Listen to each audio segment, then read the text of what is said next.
Hello everyone, welcome back to my YouTube channel Sivasagar THANG-TA. আজি মই আনটা video লৈ আইছো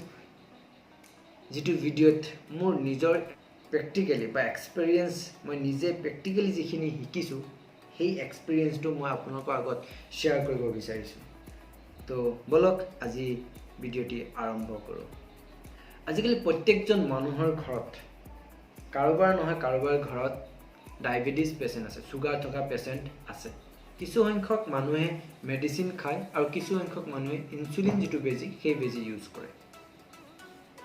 তো সেই বেজি কেনেকৈ ইউজ কৰিব লাগে সেই বেজি কেনেকৈ ইউজ কৰে বহুতেই নাজানে আৰু সেই বেজি মাৰিবৰ কাৰণে তেওঁলোকে এক্সট্ৰা নাৰ্স মাতি আনিব লগা হয় বা এক্সট্ৰা নাৰ্স সকলৰ পৰা শিকিব লগা হয় তাৰ পাছতহে তেওঁলোকে ইউজ কৰিব পাৰে গতিকে মই যেহেতু সেই বেজি ইউজ কৰিছো মানে মোৰ দেউতাৰ কাৰণে ইউজ কৰিছো মোৰ দেউতাৰ সেই বেজি মই দিব লগা হৈছিল গতিকে সেই গুটে ডিটেইলছটো মই কিমানখিনি মোৰ ফালৰ পৰা যেটো এক্সপেৰিয়েন্স মই যেটো জানো সেইটোহে আপোনালোকক শেয়াৰ কৰিম মই কোনো ডক্টৰ নহয় বা যিখিনি মই জানো সেইখিনিহে আপোনালোকক শেয়াৰ কৰিম তো প্ৰথমে সবে সাকে চিনি নাপায় বহুতে চিনি নাপাবও পাৰে ইনসুলিন কোনটো কি বেজি গতিকে আজি ফাৰ্স্ট মই আপোনালোকক ইনসুলিন বেজিটো দেখাই ল'ব বিচাৰিছো নৰমাল বেজিটো এটো থাকে সাধাৰণতে এই বেজিটো থাকে সকলোৱে বহুতে সাকে চিনি নাপায় ইনসুলিন বেজিটো গতিকে এটো ইনসুলিন বেজি আৰু এই বেজিটো কেনেকৈ মাৰিব লাগে বা এই বেজিটো কেনেকৈ মাৰে সেই বিষয়ে আজি মই আলোচনা কৰিম সাধাৰণতে আমি নৰমাল যিবিলাক বেজি মাৰে সেই বেজিটো মৰা আৰু ইয়াৰ মৰাৰ মাজত বহুত ডিফাৰেন্স তো এই বেজিটো আমি যেতিয়া মাৰিবলৈ ডক্টৰে প্ৰেসক্ৰাইব কৰিব ডক্টৰে ডোজ লিখি দিব আৰু সেই ডোজ মতে আমি এই বেজিটোৰ বেক সাইডে এইটো যেটো পইণ্ট দেখিছে বেক সাইড এই পইণ্টত আমি মিলাব লাগে এই পইণ্টত ডোজটো ইয়াত আপোনাৰ ডোজ পইণ্ট ওলাই আহে এই পইণ্টত ডোজ ওলাই আহে তো ইয়াত আমি মিলাব লাগে ঠিক আছে ইয়াত আপোনাৰ কিমান দিছে ইয়াত একেবাৰে আপোনাৰ 1 2 3 এনেকৈ পইণ্ট থাকে ধৰি লওক 8 পইণ্ট দিছে আপুনি 8 লৈকে এটো পকাই ললে 8 লৈকে ললে ঠিক আছে তাৰ পাছত আপোনাৰ এইখন খুলিব ইয়াত আপোনাৰ নিডলছটো থাকে বেজিটো এইটো বেজি থাকে আৰু ইয়াৰ মুখত এখন হাফৰ থাকে ঠিক আছে এই হাফৰখন যেতিয়া আপুনি খুলিব তেতিয়া আপোনাৰ নিডলছটো দেখা পাব বা নিডলছটো ওলাই আহিব আৰু সেই নিডলছটো আপোনাৰ 5 mm 6 mm 4 mm তেনেকৈ থাকে যদি আপোনাৰ 5 mm 4 mm থাকে তেতিয়া হলে আপুনি স্কিনটো ডাং মুখোৱাকো মাৰিব পাৰে কোনো প্ৰবলেম নাই বাট 6 mm যদি হয় তেতিয়া হলে আপুনি যোনটো প্লেছত মাৰিব সেই প্লেছটো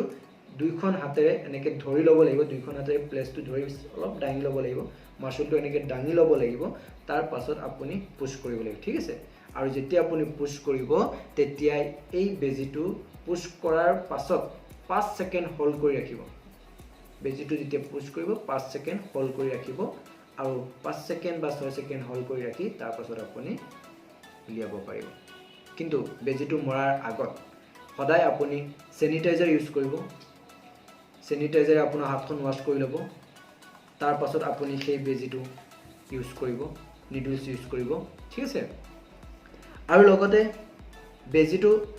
আপুনি যেটো বেজি ইউজ কৰিছে আন কোনোবা ব্যক্তিক কেতিয়াও ইউজ কৰিব নিদিব নিডলটো চেঞ্জ কৰিলেও আপুনি ইউজ কৰিব নিদিব আপোনাৰ ইনসুলিন আপোনাৰ বাহিৰে সেকেন্ড পাৰসন কোনেও যাতে ইউজ কৰিব নোৱাৰে হেতু পুৰা মাইন্ড কৰিবলগীয়া কথা হেতু আপোনালোকে মাইন্ড কৰিব কেতিয়াও ইউজ কৰিব নিদিব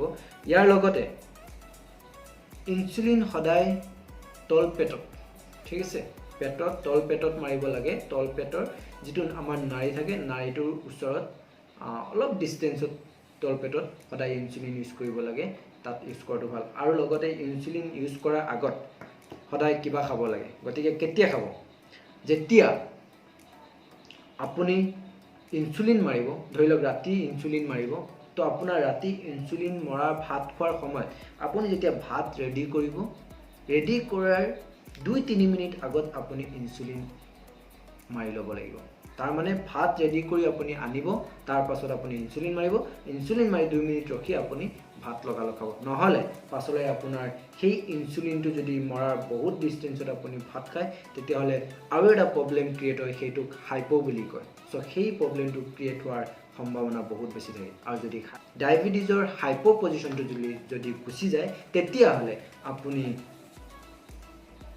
বহুত ৰিস্কৰ সন্মুখীন হ'ব লগা হ'ব, কাৰণ সেকেন্ডৰ লগত ডায়াবেটিছ ডাউন হ'ব, সেকেন্ডৰ লগত ডায়াবেটিছ বহুত আপ হৈ যাব পাৰে। সো আপ হলে অলপ টাইম যদি প্ৰবলেম নহয়, ডাউন হলে আপোনাৰ বহুত প্ৰবলেম হোৱাৰ সম্ভাৱনা থাকে। তো নিশ্চয় বুজি পাইছে কেনেকৈ ইনসুলিন ইউজ কৰিব লাগে, কেনেকৈ ইনসুলিন মাৰিব লাগে।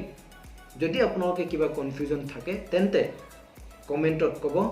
মই যিমান পাৰো বুজাবলৈ ট্ৰাই কৰিম। আৰু যিসকলে ইনসুলিন ইউজ কৰে তেওঁলোকৰ কাৰণে বিৰাট ইম্পৰ্টেণ্ট এই ভিডিঅ'টো, গতিকে চাব ইনসুলিন কেনেকৈ ইউজ কৰিব লাগে, ইনসুলিন কেনেকৈ মাৰিব লাগে। আৰু সদায় ইনসুলিন মৰাৰ আগত আপুনি আপোনাৰ হাতখন ভালকৈ চেনিটাইজ কৰি ল'ব। আজিলৈ মোৰ ভিডিঅ'টি ইমানেই। Thank you so much for watching my video. Bye bye.